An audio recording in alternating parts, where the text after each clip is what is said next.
ketika jasad itu sedang dimandikan. Kemudian setelah dimandikan, dikafankan. Kemudian setelah dikafankan, disolatkan. Kemudian setelah disolatkan, diiringkan jenazahnya ke kuburan. Kemudian dimasukkan ke lahat dan dipendam. Pertanyaannya, di mana ruh?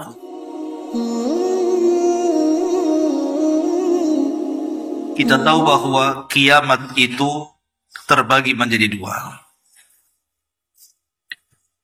Ada yang disebut dengan kiamat kecil dan ada yang disebut dengan kiamat besar. Adapun kiamat kecil, itulah yang disebut dengan kematian.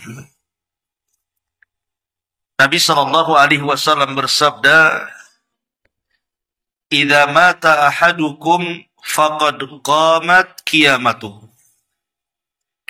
Kalau salah seorang di antara kalian meninggal dunia, berarti kiamat telah tegak kepadanya.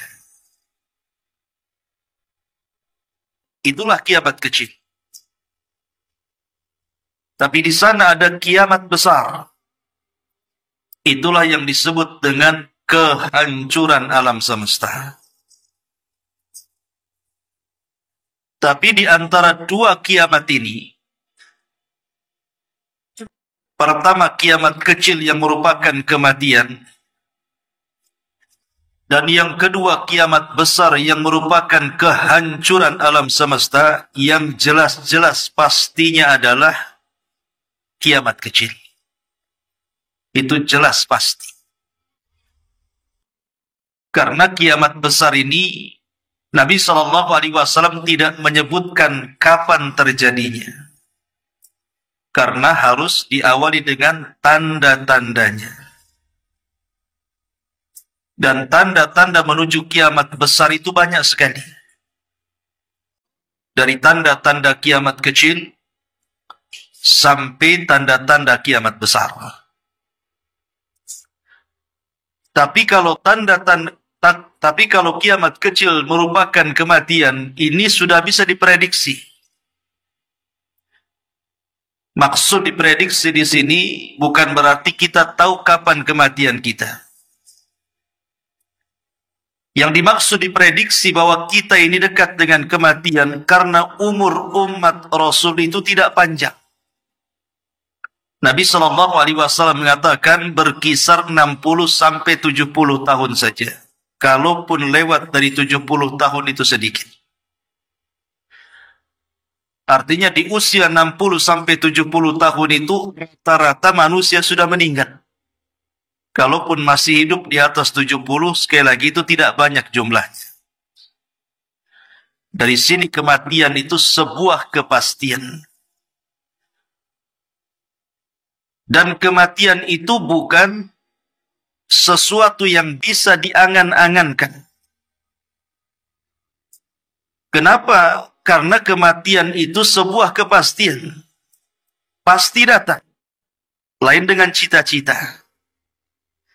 Kalau cita-cita itu bisa terjadi, bisa tidak. Adik-adik ingin bercita-cita menjadi ustadz kalau sudah besar. Ya, bisa jadi ustadz, bisa juga tidak. Ingin menjadi pilot pesawat. Bisa jadi, bisa tidak. Ingin jadi dokter, bisa jadi, bisa tidak. Tapi kalau kematian itu tidak mungkin ada istilah bisa mati, bisa tidak. Pasti mati. Karena kematian itu sebuah kepastian. Nah, di malam hari ini kita akan membahas satu hadis yang panjang. Yang menceritakan tentang perjalanan kematian. Dan kita akan bahas kalimat per kalimat hadis ini. Karena hadis ini menjelaskan tentang tema yang kita akan bahas, perjalanan ruh setelah keluar dari jasad. Ma'asyiral muslimin wal muslimat, santri ikhwan dan akhwat yang dimuliakan Allah Subhanahu wa taala. Dulu Ustadz punya kawan. Kawan ini Masya Allah Dia rajin olahraga. Jadi hampir setiap hari dia olahraga. Bahkan terkadang juga selalu fitness. Sehingga badannya kekar, badannya keras, dan juga sehat.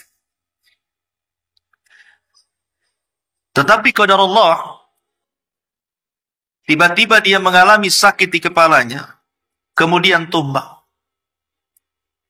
Rupanya keesokan harinya, ruhnya sudah dicabut oleh Allah Subhanahu wa Ta'ala.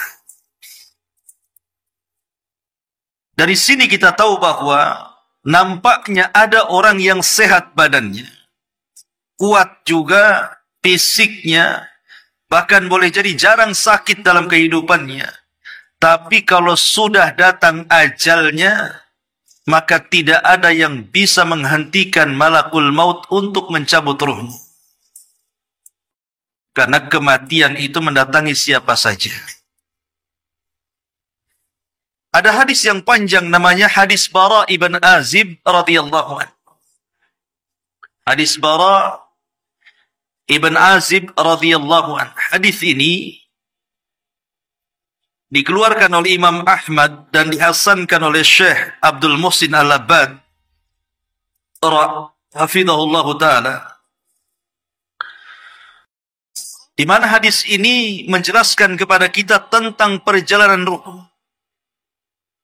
Jadi ketika jasad itu sedang dimandikan,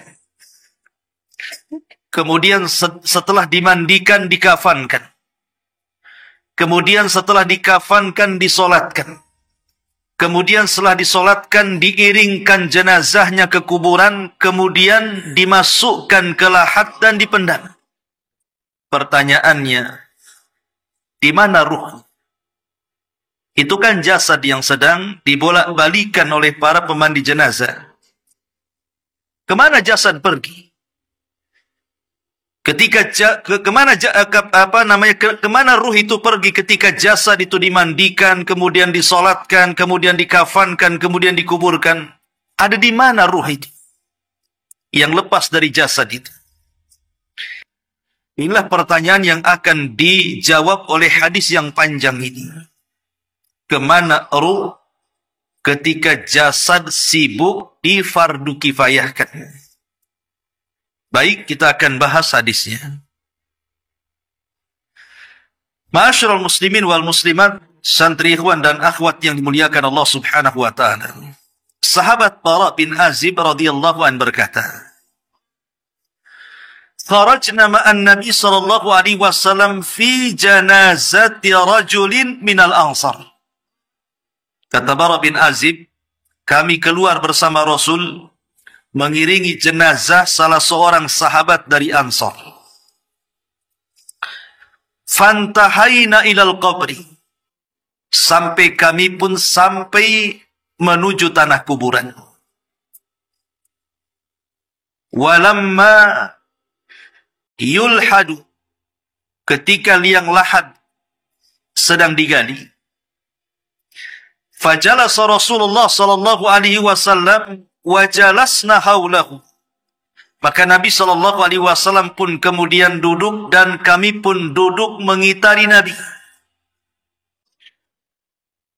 Ka'anna alayya ru'usina at-tayra. Seolah-olah di kepala kami itu ada burung gagak hitam yang bertengger. Artinya kami betul-betul menghayati apa yang akan dibicarakan Rasul. Wa fi yadihi 'udun yankuthu fil ardi. Dan di tangan Nabi sallallahu alaihi wasallam beliau membawa ud. Ud itu artinya semacam kayu yang dipukul-pukulkan ke bumi. Farafa ra'sahu, tiba-tiba Rasul mengangkat kepalanya. Faqala, maka dia mengatakan, ista'idhu billahi min adzabil qabri. Berlindunglah kalian kepada Allah dari azab kubur. Rasul mengulang-ulang kalimat ini 2-3 kali. Summa qala, kemudian Rasul bersabda, Innal abdal mu'min idza kana fi inqita'in minad dunya wa ikbalin minal akhirah. Apabila seorang mukmin ketika dia mulai meninggalkan dunia dan mengarah ke akhirat, nazala ilaihi malaikatun minas sama, maka akan turun dari langit malaikat-malaikat yang mendekat kepadanya. Bidul wujuh, malaikat ini memiliki wajah yang sangat-sangat putih. Ka'anna wujuhahumus syams, seolah-olah di wajah mereka ada matahari. Ma'ahum kafanun min akfanil jannah. Malaikat-malaikat ini membawa kafan dari kafan-kafan sorga. Wa hanutun min hanutil jannah, dan wewangian dari wewangian sorga. Hatta yajlisu minhu maddal basar, sampai malaikat-malaikat yang duduk di sampingnya ini banyaknya sejauh mata memandang. Summa yaji'u malakul maut, ketika itu datanglah malaikat maut alaihi salam. Hatta yajlisa inda rasi, kemudian malaikat maut ini duduk di samping kepala orang yang hendak meninggal ini. Fayaqul, dan dia mengatakan, ayyatuhan nafsut tayyibatu ukhruji ila maghfiratin minallahi wa ridwan. Wahai jiwa yang baik, keluarlah menuju ampunan Allah dan keridhaannya. Ma'asyiral muslimin wal muslimat, santri ikhwan dan akhwat Jabal Uhud yang dimuliakan Allah Subhanahu wa taala. Lihat di sini. Jadi kalau orang itu sudah ditakdirkan meninggal dunia, ditakdirkan wafatnya, ingat kematian itu satu, sebabnya yang banyak. Yang namanya mati itu dicabut ruh dari badan itu disebut mati. Tapi sebab kematian itu yang banyak. Ada yang mati sebabnya kepeleset, mati.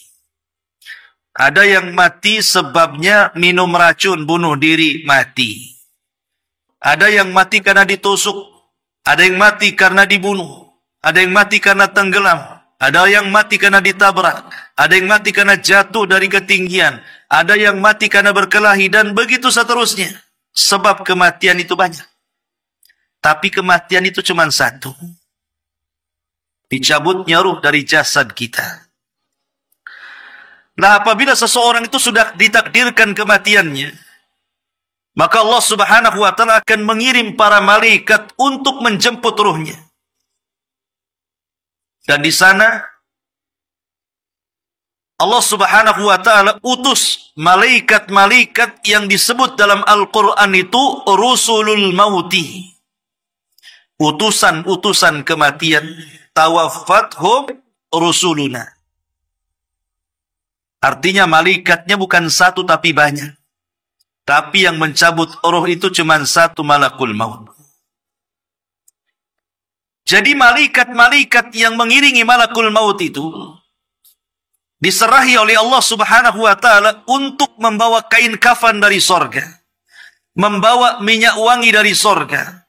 Artinya ini kafan dan minyak wangi, kafan dan minyak wangi yang lain. Karena setiap orang mati juga dikafani dan dikasih minyak wangi. Ini kafannya berbeda. Jadi kafan yang kita siapkan itu hanya untuk jasadnya saja. Tapi kafan untuk ruh itu berbeda. Yang menyiapkan kafan dan minyak wangi untuk ruh itu adalah para malaikat. Karena dia seorang mukmin, maka kafan itu diambil dari sorga dan minyak wanginya juga dari sorga. Jadi manusia meninggal itu akan dikafani dua kali. Pertama jasadnya, dan itu oleh kita sebagai yang melakukan fardu kifayah. Yang kedua ruhnya, dan ruh itu yang mengkafani para malaikat. Dari mana kafannya? Dari sorga plus dengan wangi-wangiannya. Nah, ketika kemudian ajalnya sudah dekat, maka malaikat-malaikat ini akan duduk di samping kepala orang yang akan meninggal ini. Karena ruh itu dicabut dari mulutnya. Jadi ruh itu keluar dari mulut kita. Dimulai dari jari jemari tangan dan kaki, keluar gitu ya, terus ditarik sampai ke tenggorokan. Ketika ruh itu di tenggorokan, itulah malaikat maut tugasnya mencabut. Dan ketika nyawa sudah di tenggorokan, tidak bisa lagi diselamatkan. Makanya Allah mengatakan di dalam Al-Quranul Karim, hatta idza balagatit taraqi wa qila man raq. Ketika ruh itu sudah sampai di tenggorokan, siapa yang bisa meruqyah dia? Mengobati dia, mengembalikan ke dalam jasadnya? Mustahil. Kalau ruh sudah di tenggorokan, pasti mati. Karena di waktu ini tobat seseorang ditolak. Innallaha yaqbalu taubata 'abdin ma lam yughargir. Allah itu akan menerima tobatnya seorang hamba sebelum nyawa di tenggorokan. Kalau sudah di tenggorokan tidak bisa lagi diterima tobat. Karena biasanya ruh kalau sudah sampai di tenggorokan itu pasti mati. Tidak akan ada yang hidup lagi. Lah ketika itu, maka malaikat ini yang mencabut nyawa, malakul maut, mengatakan kepada ruh yang baik ini dan mengatakan, ya ayyatuhan nafsut tayyibah, wahai jiwa yang baik, ukhruji ila maghfiratin minallahi wa ridwan, keluarlah kepada keampunan Allah dan keridhaannya. Maka ruh dijelaskan, qala fatakhruju tasilu kama tasilul qatratu fis siqai. Maka ruh itu keluar seperti keluar air yang terakhir yang keluar dari mulut teko. Teko ya, siko itu teko yang terbuat dari kulit. Jadi ruhnya seorang mukmin itu diibaratkan oleh Nabi Shallallahu Alaihi Wasallam seperti tetesan air yang terakhir keluar dari teko. Jadi kalau seandainya ada teko itu penuh dengan air, kemudian kita tuangkan, tentu akan deras. Tapi kalau dalam teko itu tinggal satu tetes, kemudian dituangkan, yang satu tetes itu akan mengalir dengan pelan sekali, sampai akhirnya keluar dan menetes di mulut teko itu. Seperti itulah ruhnya seorang mukmin keluar, maka keluar dengan sangat mudah dan sangat pelan, seolah-olah ruh itu dicabut dengan hati-hati. Dan ini nikmat dari Allah Subhanahu wa taala kepada ruhnya seorang mukmin, dicabutnya seperti itu. Faya'khudhuha fa idza akhadhaha, maka malaikat maut langsung mengambil ruh tersebut. Ketika malaikat maut sudah memegang ruh tersebut, lam yada'uha fi yadihi, maka tidak mungkin dibiarkan ruh itu di tangan malakul maut tarfata'in, walaupun sekejap mata. Hatta ya'khudhuha, sampai malaikat-malaikat yang lainnya, utusan-utusan Allah, mengambil alih ruh di tangan malakul maut, kemudian diambil oleh mereka. Jadi tugasnya malakul maut hanya ngambil saja, sampai di sini tugasnya. Kemudian lebihnya diserahkan kepada Rasulul maut, rasul kematian. Fayaj'aluha fi dzalikal kafan, maka ruh itu kemudian diletakkan di dalam kain kafan dari sorga tersebut. Wa fi dzalikal hanut, dan diletakkan di atas wewangian yang sudah dibalurkan di atas kafan dari sorga itu. Wa yakhruju minha ka'at yabi nafhati miskin wujidat ala wajhil ardi. Tiba-tiba ketika ruh dikafankan dari kafan sorga, keluar bau yang sangat harum sekali dari dalam kain kafan itu. Ya, karena minyak wangi dari sorga. Apa yang terjadi?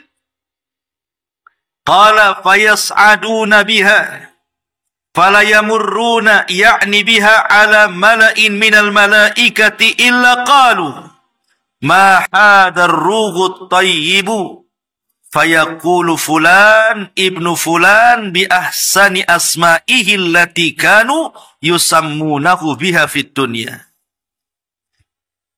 Maka kemudian ruh ini diangkat oleh malaikat ke langit.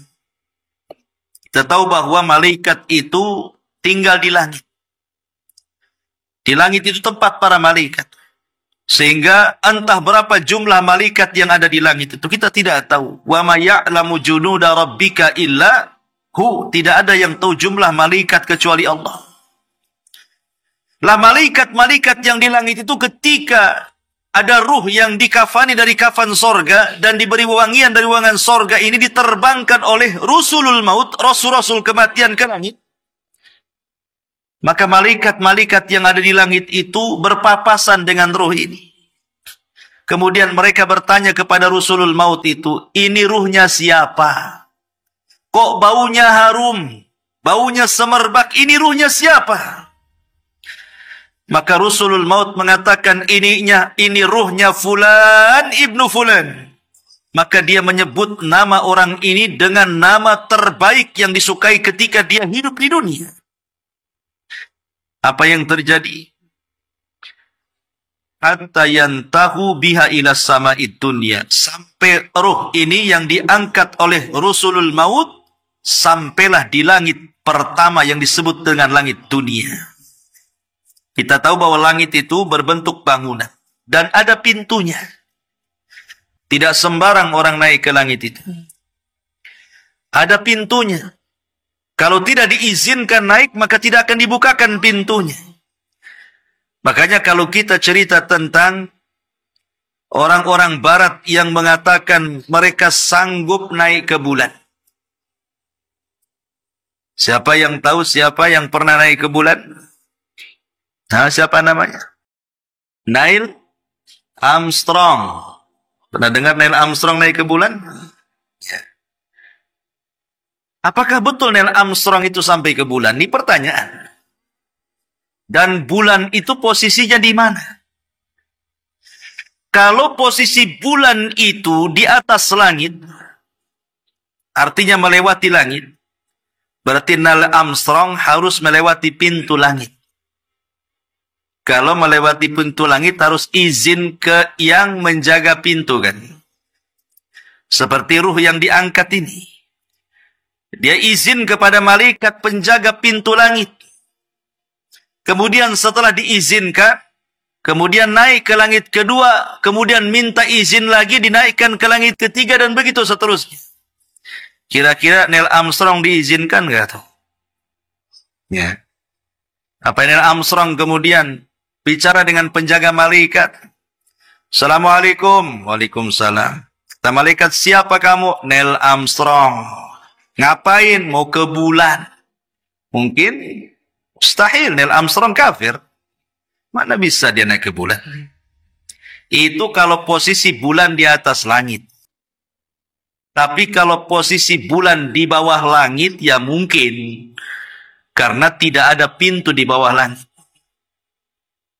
Tapi yang jelas bahwa percaya dan tidak kita ini soal kisah itu, apalagi Neil Armstrong itu naik ke bulan itu di zaman di mana teknologi tidak secanggih sekarang. Sehingga banyak pertanyaan. Karena yang menaikkan Neil Armstrong ke bulan itu kan 3 pesawat. Pertama pesawatnya lepas. Kemudian setelah naik sedikit lepas pesawat yang kedua. Kemudian tinggal yang paling moncong ujungnya ke bulan. Pertanyaannya, ada bandara di bulan? Di bandara mana dia di bulan? Macam mana dia mendarat? Pertanyaannya lagi, macam mana dia baliknya? Ada yang jual pom bensin di situ kalau kehabisan bensin? Ya. Jadi banyak pertanyaan. Apalagi kemudian dia menancapkan bendera Amerika. Rupanya benderanya berkibar-kibar. Mana ada di bulan oksigen? Berarti kan ini settingan di padang pasir nih. Kita tidak tahu. Wallahu a'lam. Soal benar dan tidak. Kemudian dengan bangganya pulang ke bumi membawa tanah. Tanah dari bulan. Jangan-jangan di padang pasir kan itu. Oke lah, itu cerita Neil Armstrong lah. Benar tidaknya wallahu a'lam. Kembali kepada ruh ini. Akhirnya kemudian setelah ruh ini dinaikkan, fayastaftihuna lahu, mereka pun minta dibukakan pintunya. Fayuftahu lahum, maka dibukakan karena yang naik itu ruhnya seorang mukmin. Fayusayyi'uhu min kulli sama'in muqarrabuha ila sama'in lati taliha. Maka malaikat-malaikat ikut mengiringi ruh ini sampai ke langit kedua, ketiga, keempat, kelima, sampai ketujuh. Hatta yantahi bihi ila sama'i sabi'ah. Ketika sudah melewati langit ketujuh, artinya sudah di atas tuh. Ya. Fayaqulullahu azza wa jalla, maka Allah subhanahu wa ta'ala tiba-tiba berfirman, Uktubu kitab abdi fi illiyin. Letakkan catatan buku-buku hambaku di tempat yang paling tinggi yang disebut dengan illiyin. Wa u'iduhu ilal ardi fa inni minha khalaqtuhum wa fiha u'iduhum wa minha ukhrijuhum taratan ukhra. Kemudian ruhnya balikkan ke bumi. Karena sesungguhnya aku ciptakan ruh, aku ciptakan mereka dari bumi, dan aku kembalikan mereka ke bumi, dan aku akan keluarkan kedua kalinya dari bumi. Itulah hari kebangkitan. Fatu'adu ruhuhu fi jasadihi, tiba-tiba ruhnya dihantar kembali ke bawah, kemudian masuk ke dalam jasadnya. Ketika ruh itu masuk ke dalam jasadnya, ikhwan, maka ruh itu tiba-tiba sudah menyatu lagi dengan jasadnya. Bayangkan, apa tidak kaget dia? Bagaimana mungkin ketika ruh kemudian dimasukkan ke dalam jasadnya orang tidak kaget? Pasti kaget. Kenapa dia berada di ruangan yang hanya 1 kali 1,5 meter, kemudian gelap lagi? Yang boleh jadi ketika sebelum matinya dia berada di rumah sakit, banyak orang di sekitarnya. Atau mungkin ada di rumah sedang berbaring, banyak orang yang menunggunya. Atau mungkin dia sedang berada di jalan, ramai orang melihatnya. Tiba-tiba ketika ruh keluar dan dikembalikan ke dalam jasadnya, dia berada di ruangan yang sangat sempit, 1 kali 1,5 meter dan gelap lagi. Kemudian dia sempat mendengar suara sandal-sandal yang mengantarnya. Dia mendengar suara itu. Suara sandal, mungkin suara sandal saudaranya, suara sandal anaknya, suara sandal pasangannya, suara sandal orang tuanya. Sampai kemudian dia mendengar makin jauh, sampai akhirnya hilang suara itu. Ketika dia sudah tidak bisa mendengar lagi suara sandal penghantarnya, apa yang terjadi? Yang terjadi tiba-tiba datang malaikat yang akan bertanya beberapa soalan kepada dia. Kemudian Rasul sallallahu alaihi wasallam melanjutkan, fayatihi malakan. Tiba-tiba datang 2 malaikat. Fayujlisanihi, kemudian 2 malaikat ini betul-betul mendudukkan orang ini. Karena sudah bergabung ruh dengan jasad kayak kita ini. Ruh dengan jasad sudah menyatu, tiba-tiba didudukkan, duduk kamu. Dalam riwayat, malaikat ini sangat menakutkan. Aswadan, azraqan. 2 malaikat Munkar dan Nakir ini sangat hitam dan sangat menakutkan. Tiba-tiba membentak di tengah-tengah kegelapan. Subhanallah. Tiba-tiba kemudian keduanya mengatakan, Man Rabbuk, siapa Rabbmu? Man Rabbuk, siapa Rabbmu? Subhanallah. Yeah. Tapi Allah subhanahu wa ta'ala berfirman, di dalam Al-Quranul Karim, Yuthabbitullahu alladhina amanu bil qawli tsabit. Karena dia orang yang beriman, maka Allah mantapkan jawabannya. Jadi Allah yang memantapkan jawabannya. Bukan dia yang mantap jawabannya. Allah yang memantapkan jawabannya. Kemudian Allah berikan kelancaran dalam menjawab. Dan ini nikmat yang luar biasa dari Allah subhanahu wa ta'ala kepada ruhnya seorang mukmin. Maka tiba-tiba dia mengatakan, Rabbi Allah. Kalau engkau bertanya siapa Rabbku, maka ku jawab Rabbku adalah Allah subhanahu wa ta'ala. Cukup sampai di sini? Tidak. Dua malaikat yang menakutkan hitam ini bertanya lagi. Dan mengatakan, setelah bertanya siapa Rabbmu, kemudian dia mengatakan Rabbi Allah, Rabbku Allah. Maka dia mengatakan ma dinuk, apa agamamu? Maka dia mengatakan diniyal Islam, agamaku Islam.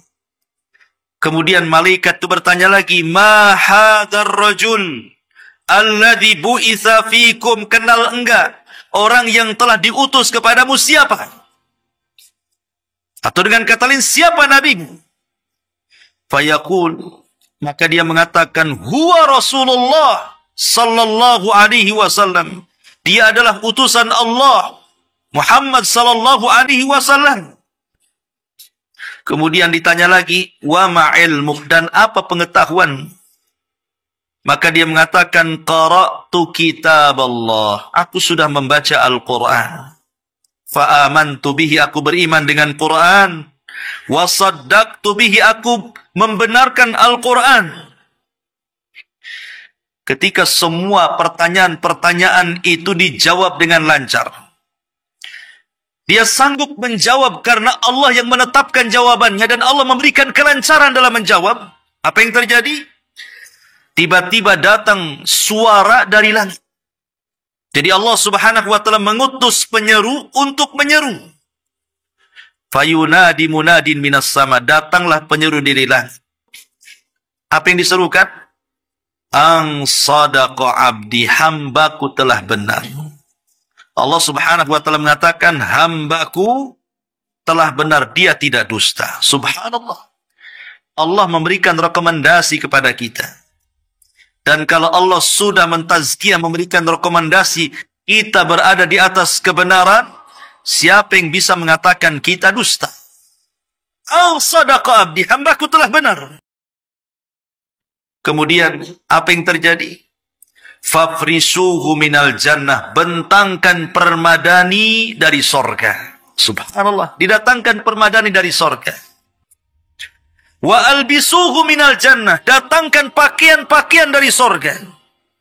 Waftahu lahu baban ilal jannah, bukakan pintu mengarah ke sorga.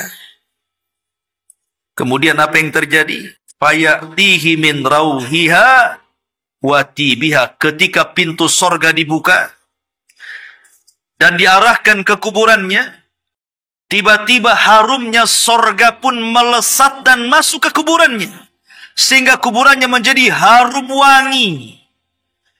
Subhanallah.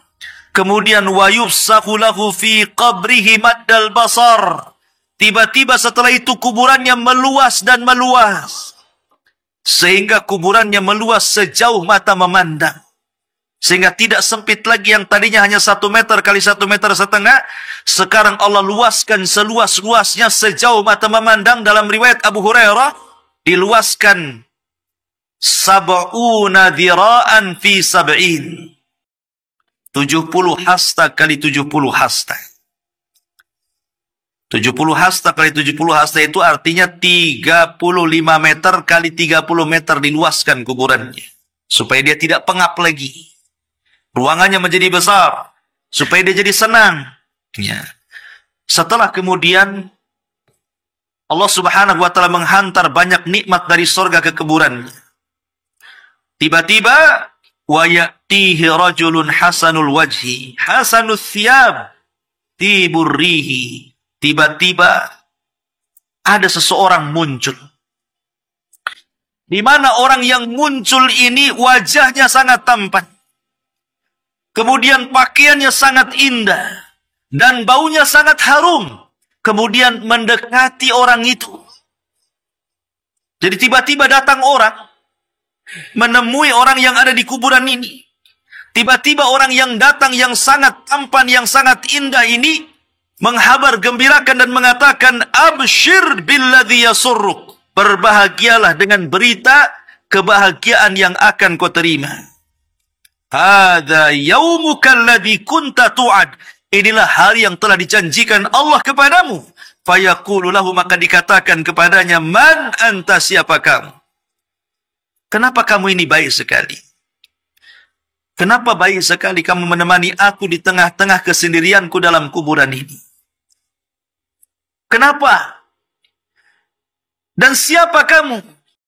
Tiba-tiba dia mengatakan, kamu tidak perlu tahu siapa saya. Nim naumatal arus. Sebaiknya kau tidur seperti layaknya tidur pengantin. Akhirnya dia pun tertidur. Dan dia tidak merasakan mururul wakti. Berjalannya waktu tidak dirasakan lagi.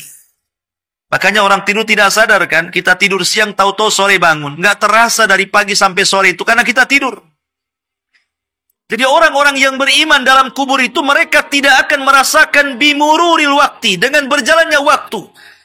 Padahal kita tahu bahwa kiamat itu lama dibangkitkan kan. Coba dari zaman Adam yang meninggal sampai hari ini, kiamat tidak dibangkit-bangkitkan, berapa ribu tahun mereka dalam kuburan itu. Atau seandainya hari ini ada orang meninggal, tentunya dari sekarang ke kiamat dibangkitkan, kita tidak tahu mau berapa ratus tahun lagi kiamat ini. Mau berapa ribu tahun lagi kiamat. Siapa yang tahu? Hanya Allah yang tahu. Berarti orang yang di kuburan itu akan lama tinggalnya. Tapi orang-orang yang beriman, mereka la yash'uruna bimururin wakti. Mereka tidak merasakan dengan perjalanan waktu. Mereka ditidurkan seperti tidurnya pengantin. Tapi setelah kemudian Allah subhanahu wa ta'ala perintahkan Israfil untuk meniup sangkakalanya, maka orang yang tampan, orang yang baik, orang yang indah, orang yang wangi ini tiba-tiba membangunkan, hei bangun, bangun, bangun. Kau udah lama tidur. Kemudian dia bangun. Kemudian dia mengatakan, kamu ini siapa? Kok baik sekali menemani aku dalam tidurku. Menjaga aku dalam tidurku. Tiba-tiba orang ini mengatakan, ana amaluka saleh, sayalah amal salehmu. Sayalah solatmu, sayalah puasamu, sayalah birrul walidainmu, sayalah zikirmu, sayalah sedekahmu, sayalah berbuat kebaikanmu. Saya amal salehmu. Jadi Allah jelmakan amal saleh seperti manusia, kemudian menjadi teman kita dalam kubur kita. Subhanallah. Maka perbanyak amal saleh. Ma'asyiral muslimin yang dimuliakan Allah subhanahu wa ta'ala, santri, ikhwan dan akhwat pondok pesantren Jabalud yang dimuliakan Allah azza wa jal, fayaqul, maka hamba ini mengatakan, Rabbi aqimis sa'ah hatta tarji'a ila ahli wa mali. Ya Rabb, kalau begitu segerakan tegakkan kiamat, biar aku bisa kembali kepada keluarga dan harta. Dia menginginkan cepat dikiamatkan, Bu. Ini kalau ruhnya orang yang beriman. Mari kita lihat bagaimana ruhnya orang kafir dan orang fajir, orang jahat. Qala, maka Rasul mengatakan, wa innal abdal kafir, sesungguhnya hamba Allah yang kafir, dalam riwayat hamba Allah yang jahat, yang fajir, yang fasik. Idza kana fi inqita'in minad dunya wa iqbalin minal akhirah, apabila dia hendak melepas dunia dan menuju akhirat, nazala ilaihi minas sama malaikatun sudul wujuh ma'ahum masuhun fayajlisuna minhum maddal basar. Maka akan didatangi malaikat dari langit, wajahnya sangat menyeramkan, wajahnya sangat hitam. Kemudian mendudukkan dia, kemudian dia pun duduk di samping kepalanya. Dan banyaknya malaikat yang mendatangi dia sejauh mata memandang. Saking banyaknya malaikat yang datang kepadanya. Dan sebagian malaikat yang datang membawa kain kafan dari neraka. Jadi ruhnya orang jahat, orang fajir, orang fasik, orang kafir, maka telah disediakan kain kafan dari neraka. Ya, di dunia mungkin dikafani dari kafan dari pasar. Tapi ruhnya justru diletakkan dari kafan dari neraka. Bayangkan kafan neraka. Seperti apa tuh panas dan baunya. Summa yaji'u malakul maut. Tiba-tiba datang malaikat maut. Hatta yajlisa inda ra'si. Kemudian duduk di samping kepalanya. Fayaqul, dan dia mengatakan, ya ayyuhan nafsul khabitha. Hei jiwa yang buruk. Ukhruji ila satim minallahi wa ghadabi. Keluarlah engkau ke dalam kemurkaan dan kemarahan Allah subhanahu wa ta'ala. Keluar engkau. Dipaksa dia keluar. Hei jiwa yang buruk, keluar engkau. Bayangkan. Kalau adik-adik santri ini berada di kelas, kemudian Ustadz datang di luar kelas, kemudian kata Ustadz, siapa yang mau uang 1 miliar? Keluar nggak? Keluarlah, cepat-cepat.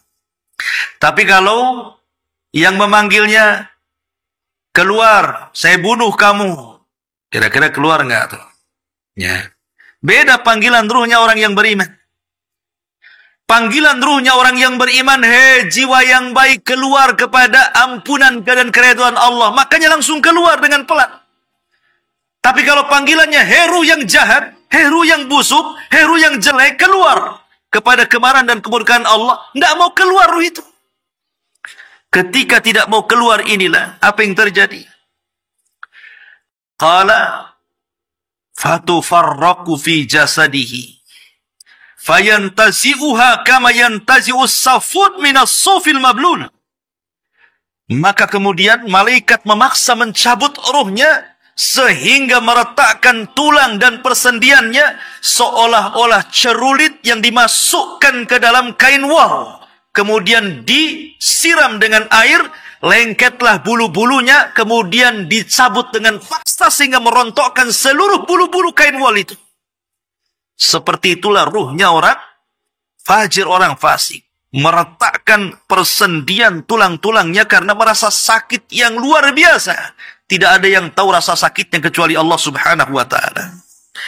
Fayakhuduha, maka diambillah oleh malakul maut dengan cara paksa. Fa'idha akhadaha lam yada'uha fi yadihi tarfata ainin. Maka ketika diambil malakul maut, maka hanya sekejap saja sudah direbut oleh malaikat-malaikat yang lainnya. Kemudian hatta yaj'aluha fi tilkal masuh wa yakhruju minha ka'antani rihin jifatin wujidat ala wajhil ardi. Maka segera dibungkus dengan kain kafan dari neraka, tiba-tiba mengeluarkan bau busuk seperti bangkai yang paling busuk yang tidak pernah ada di permukaan bumi, saking busuknya, kata Rasul. Kemudian fayus'idunaha biha atau fayas'aduna biha fala yamurruna biha ala mala'in minal malaikati illa qalu ma hada ruhul khabith fayaquluna fulan ibn fulan bi akbahi asma'ihi allati kana yusamma biha fid dunya. Maka ketika ruh itu sudah dibungkus dengan kain kafan yang sangat-sangat busuk dari neraka itu, maka malaikat mencoba menaikkan ruh itu ke langit. Setiap malaikat di langit lewat dengan ruh itu karena sangat bau busuk sekali. Dan ingat bahwa malaikat tidak suka dengan bau busuk. Malaikat itu yata'adza bima yata'adza bihi banu Adam. Tersakiti seperti tersakitinya Bani Adam dengan bau-bau yang tidak sedap. Makanya malaikat mengatakan, ruhnya siapa busuk sekali ini? Maka malaikat yang membawanya mengatakan, ruhnya fulan ibn fulan, disebut dengan paling buruknya nama yang pernah ada di permukaan bumi. Akhirnya malaikat melaknat dan mencaci semua malaikat di langit, melaknatnya. Kemudian malaikat yang membawa ruh ini hatta yantahiya bihi ila as-sama'id dunya. Maka ketika sudah sampai di langit pertama, langit dunia, fayastaftihu lahu.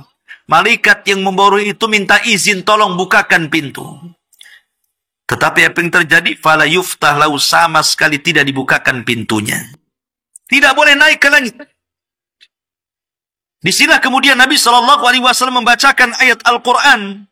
Kata Nabi SAW dalam surah Al-A'raf ayat 40 itu, la tufattahu lahum abwabus sama wa la yadkhulunal jannata hatta yalijal jamalu fi sammil khiyat.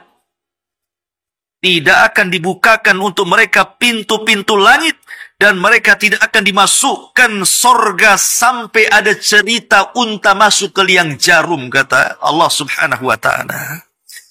Gak mungkin, mustahil ada unta masuk ke liang jarum. Unta besar, lubang jarum itu kecil, macam mana masuknya? Seolah-olah tidak mungkin dia dinaikkan ke langit. Walaupun celah-celah langit tidak akan dibuka sedikit pun untuk orang jahat, fajir, fasik, kafir ini. Kemudian apa yang terjadi? Maka Allah berfirman, letakkan catatannya fi sijin fi ardi sufla, di bumi yang paling rendah lagi. Letakkan di situ. Jadi bumi itu tujuh lapis ke bawah. Lah, Di bawah lapisan ketujuh itu disebut sijin namanya. Letakkan di situ. Dan ruhnya tidak usah dibawa. Kemudian lemparkan saja dari langit. Apa yang terjadi? Maka kemudian fatutrahu ruhuhu torhan, maka ruhnya dilempar begitu saja. Kemudian Nabi membacakan ayat waman yusyrik billahi faka'annama kharra minas sama fatakhtafuhu at-tayru aw tahwi bihi ruh fi makanin sahih. Dan barang siapa yang berbuat syirik kepada Allah, seakan-akan dia terjatuh dari langit kemudian disambar burung atau terbang tertiup angin ke tempat yang jauh. Bayangkan, ruh itu dijatuhkan dari langit, kemudian menyatu dengan bumi, menyatu dengan jasad yang ada di bumi. Ketika dia sadar seolah-olah retak semua tulang-tulangnya. Jadi seolah-olah dia jatuh dari ketinggian. Gimana rasanya lah? Coba umpamanya kita naik ke sini berapa meter? 15 meter atau 20 meter. Kemudian sengaja kita menjatuhkan diri ke aspal atau ke tembok. Itu rasanya gimana tuh? Lah itulah yang dirasakan ruh ketika dilemparkan oleh malaikat dari langit kemudian menyatu dengan jasadnya di bumi. Ketika dia sadar seolah-olah sakitnya luar biasa. Karena seolah jatuh dari ketinggian masalahnya. Subhanallah. Ya. Kemudian fatu'adu ruhuhu fi jasadihi. Ketika ruhnya sudah bersatu dengan jasadnya, dia kaget berada di ruangan yang sempit 1 kali 1 meter persegi, kemudian gelap gulita lagi di situ. Gelap. Dan dia mendengar suara terompah yang mengantarkannya semakin jauh, semakin senyap. Ketika sama sekali tidak mendengar suara terompah pengantarnya, tiba-tiba datanglah 2 malaikat dan mengatakan, man rabbuk, siapa Rabbmu? Dengan dibentak, siapa Rabbmu? Karena dia orang kafir, dia orang fasik, dia orang jahat. Allah tidak memberikan ketetapan jawabannya. Dan Allah tidak memberikan nikmat kelancaran dalam jawabannya. Sehingga dia hanya mengatakan, ha la adri, ha la adri. Aku tidak tahu, aku tidak tahu. Terus dia mengatakan, aku tidak tahu. Fayunadi munadin. Kemudian dikatakan lagi kepada dia, siapa nabimu? Lagi-lagi dia mengatakan, ha la adri, aku tidak tahu. Siapa agamamu? Lagi-lagi dia mengatakan, aku tidak tahu. Ditanya siapa Rabbnya, tidak tahu. Ditanya nabinya, tidak tahu. Ditanya agamanya, tidak tahu. Dan mengatakan, ha la adri, aku tidak tahu. Maka kemudian Allah subhanahu wa ta'ala mengatakan dari langit, Angkadzaba abdi, hambaku telah berdusta. Hambaku telah berdusta. Fa'afrisu lahu minan nar. Bukakan neraka, arahkan ke kuburannya. Waftahu lahu baban minan nar. Bukakan pintu neraka, arahkan ke kuburannya. Apa yang terjadi? Fayatihi min harriha wa sumumiha. Tiba-tiba neraka itu membawakan hawa yang panas sekali ke dalam kuburannya dan membawa bau busuk yang luar biasa ke dalam kuburannya, seolah-olah dia berada di ruang sauna yang luar biasa panasnya. Terbakar badannya. Dan setelah itu tiba-tiba Allah katakan, Rasulullah SAW katakan, wa yudayyaku alaihi qabruh. Tiba-tiba kuburannya menyempit. Jadi kuburannya orang yang beriman, meluas sejauh mata memandang. Tapi kuburannya orang fasik, orang fajir, orang jahat, tiba-tiba menyempit. Kemudian terjadilah apa yang disebut dengan dhaghtatul qabri, himpitan kuburan. Betul-betul kuburan dihimpit kepada orang ini. Apa yang terjadi? Hatta takhtalifa fihi adla'uhu. Maka seluruh persendian dan tulang-tulangnya hancur remek karena himpitan kuburan itu. Wa ya'tihi rajulun qati. Setelah kejadian itu, tiba-tiba datang seorang laki-laki yang sangat buruk rupanya. Muntinurri, sangat busuk baunya. Kemudian dia mengatakan, abshir billadhi yasu'uk. Bergembiralah dengan berita yang akan menyedihkanmu selamanya. Hadza yaumuka alladzi kunta tu'ad. Inilah hari yang ditunggu-tunggu Allah untukmu. Kemudian dia pun menangis tapi tidak ada yang bisa mendengar. Dia pun menyesal tapi tidak guna penyesalan sampai Al-Quran mengatakan, Dalam Al-Quran bagaimana penyesalan orang yang meninggal ini? Apa kata orang yang dalam kuburan? Dia mengatakan, laula akhartani ila ajalin qarib fa asaddaqa wa akum minas salihin. Ya Rab, kalau aku punya waktu sesaat, kembalikanlah aku ke bumi. Biar aku bisa bersedekah, biar aku bisa beramal saleh. Tapi Allah mengatakan tidak. Kalla innaha kalimatun huwa qailuha. Ketika dia mengatakan, qala rabbirji'uni la'alli a'malu salihan fima tarak. Kalla innaha kalimatun huwa qailuha wa min waraihi barzahun ila yaumi yub'atsun. Ketika dia mengatakan, kembalikan aku ya Rabb, kembalikan aku ya Rabb ke bumi, kata Allah, tidak mungkin, itu kata-kata dongeng kamu saja. Mustahil orang mati dikembalikan, karena sudah ada barzah, dinding yang memisahkan alammu dengan alam dunia, kata Allah. Maka ketika itu orang ini terus mencambuk, yang disebutkan dalam riwayat dia membawa gada, orang yang jelek rupa ini di tangannya membawa gada yang kalau dipukulkan di gunung Uhud itu amburadul dan hancur gunung Uhud itu. Bagaimana kalau dipukulkan di kepala orang ini? Kalau gunung saja bisa hancur, maka kemudian kepala orang bisa hancur. Maka orang ini bertanya, man anta, siapa kamu? Kau datang menyiksa aku. Siapa kamu? Fawajhukal wajhu yaji'u bisyarr, wajahmu membawa keburukan kepadaku. Fayaqul, maka orang ini mengatakan, ana amalukal khabith, ana amalukal khabith, saya amal burukmu, sayalah zinahmu, sayalah judimu, sayalah mabokmu, sayalah ghibahmu, sayalah dustamu, dan begitu seterusnya. Disebutkan amal-amal keburukannya. Kemudian mendengar dia mengatakan seperti itu, maka dia takut kalau kiamat dibangkitkan tentu akan lebih buruk lagi kondisinya. Maka dia mengatakan, Rabbila taqimisa, Rabbila taqimisa. Kalau gitu ya Rabb, jangan kau tegakkan kiamat, jangan kau tegakkan kiamat. Karena dia tahu kalau tegak kiamat, neraka lebih buruk dibandingkan azab kuburan. Ma'asyiral muslimin wal muslimat, santri, ikhwan dan akhwat yang dimuliakan Allah Azza wa Jalla. Lihat dari sini perbedaan perjalanan ruh seorang mukmin dengan perjalanan ruh orang kafir dan orang fajir. Para ulama mengatakan bahwa peristiwa di kuburan itu ada 4 peristiwa. Yang pertama, fitnah kubur. Fitnah kubur itu disebut dengan su'al malakaini, pertanyaan 2 malaikat mungkar dan nakir.